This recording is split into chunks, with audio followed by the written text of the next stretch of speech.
guys, welcome to Inspirations. I'm Christelle. This is a podcast about knitting, about yarn dyeing.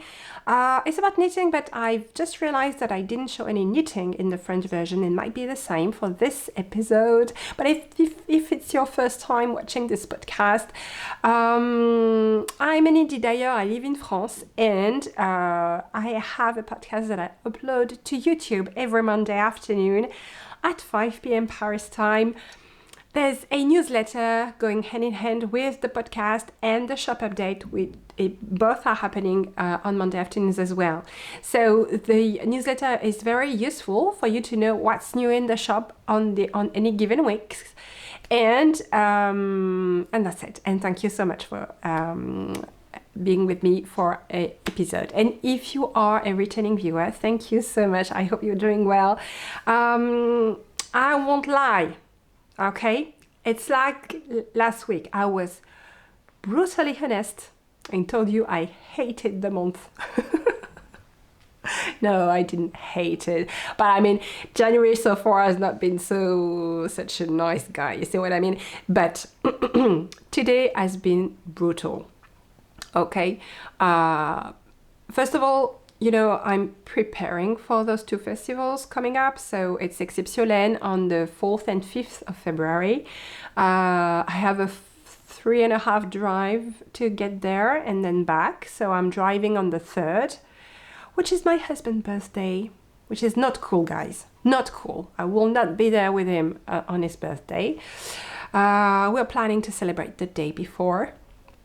And then back on the 6th, and then on the 9th, that's the Thursday, I'm jumping on a plane to fly to Madrid for a 3-day festival in Madrid, Love Yarn Madrid. Very excited about that.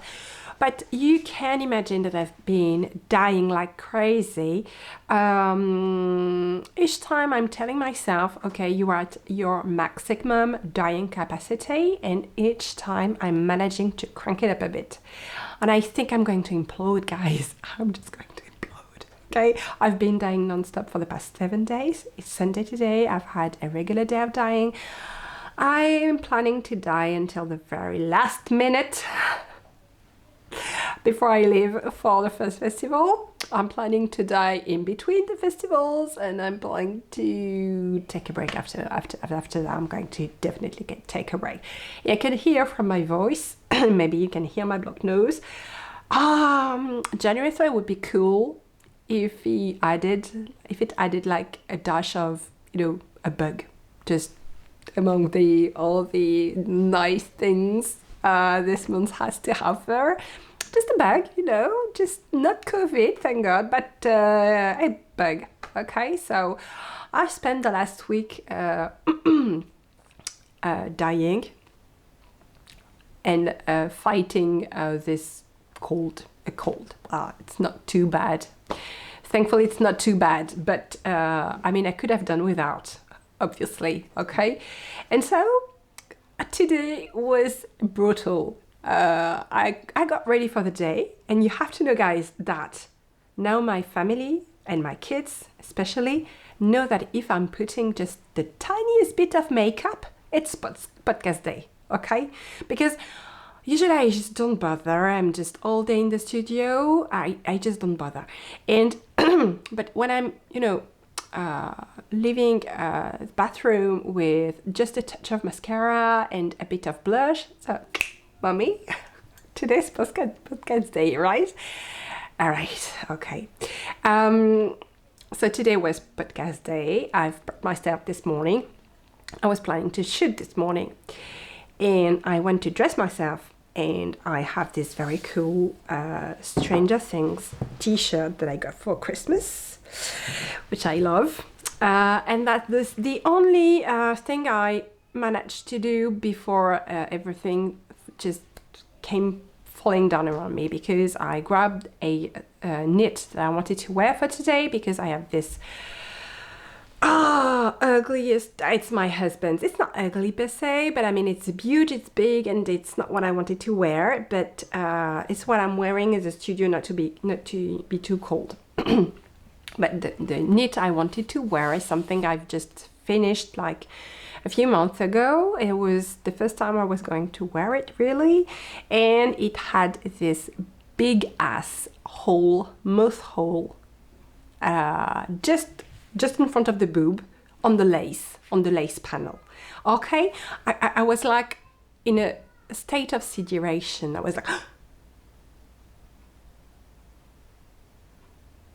and then second stage, I grabbed all my knits just to, see if there was another damaged item. I don't have many knits actually because I'm not a knitter that loves to knit big pieces. So I don't have many sweaters. I cherish them like the rest. It's the rest of my family. So I was like, I was shocked. Okay, so I put everything in the freezer. It's going to stay there for at least 3 days to make sure every nasty moth is dead. And then I went to the supermarket and I bought like for a salary, the cashier was thinking I was crazy.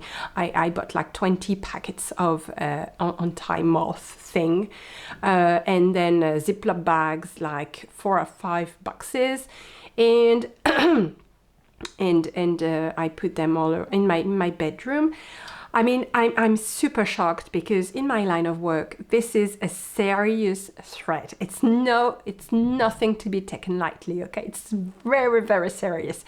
So it's in my like personal domain. It's not in the studio because for the studio, I'm the equivalent of a psychopath god to a moth. I mean, if a moth has the unfortunate idea to, take a stroll and fly innocently in my studio, it might at first think, oh, wow, this is the cave of Alibaba, I can eat forever here, and then drops dead. Because there is so many things to fight against the moths in my studio, it's not going to leave past the door, okay? It's like this death trap. But maybe I was too focused on the studio and I didn't understand where the real threat was because it came with, I don't know, maybe the kids. Anyway, I must have let my guard down some way. I don't understand that could have happened because I put some products in there, it was not, I don't know. Anyway, it was the only casualty, I'm happy to report. I don't know what I'm going to do with this. It's a bit raw still. I don't want to show it to you. I mean, it's gore and too gorish and too emotionally difficult. So it's sitting in a plastic Ziploc bag in the freezer right now as we speak, and then my day was completely off the rail. So I managed to do a dyeing session, and each time I was like, okay, after that I'm going to film the podcast. After that I'm going to film the podcast. After that I'm going to film the podcast. And it was 5 o'clock in the evening. The lights, it's night, guys. That's how late I've been. Okay, and at 5, I went to my husband and I haven't filmed the podcast yet. It's going to be nice. He told me, okay, let's go have a bite, eat something. Grab a cup of tea, okay, and then you'll see what you're going to do. And I felt better. Okay, and then I sat down, I put my fake chimney on the computer like I used to do, like I like to do. I put the yarn, I wanted to show you, and again, when I tell you guys it's a pleasure to sit here with you, it's true. It's like I'm taking a break from the week. It's like my personal little bit of calm, and thank you so much for that, guys. Okay. Thank you. Okay, so what I wanted to tell you is about the upcoming fiber festivals. It's been a learning curve, lots of new things each time. I'm sharing that with you a lot. Lots of new things to try and to figure out. And it's new for me to have 2 fiber festivals in a row with the French, so the bigger one in terms of sales, the bigger one just before the other one. Because Tricot Stitch is still very small abroad, outside France. So when I go to a festival outside France, I know my objectives are not the same. My turnover objectives are not the same that for a French festival. So it's always easy when you have a festival outside France and then immediately after you have a French festival, I know that I will have enough stock because I know that I won't be sold out with the festival outside of France. I hope this will change, guys. I'm counting on you, okay? But this time around, the French festival is first. And I don't know, okay, what will be left. So I couldn't count on the leftover from the French festival to prepare the other one. Moreover, Love Yarn Madrid is the biggest yarn festival in Europe and it's on 3 days. Okay, so I couldn't, come with just leftovers. Impossible. So I had to prep for actually 2 major fiber festivals in the same month with the shop update. So that's where the learning curve thing is important because it's a first for me. So many things to do at the same time. It's a first. So what I did is I increased my output and then I increased it some more by working every day and by dyeing more every day. It worked. I think I really must be very rigorous in that I mustn't keep this rhythm going for like always. This is just this very specific situation that calls for it, but otherwise it's okay. Just long days.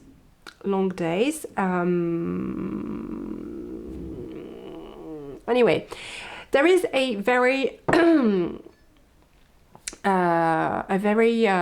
practical consequence to this situation also, as I had to dye my colorways on lace bases to make sufficient I started it wrong. For example, on festivals I like to have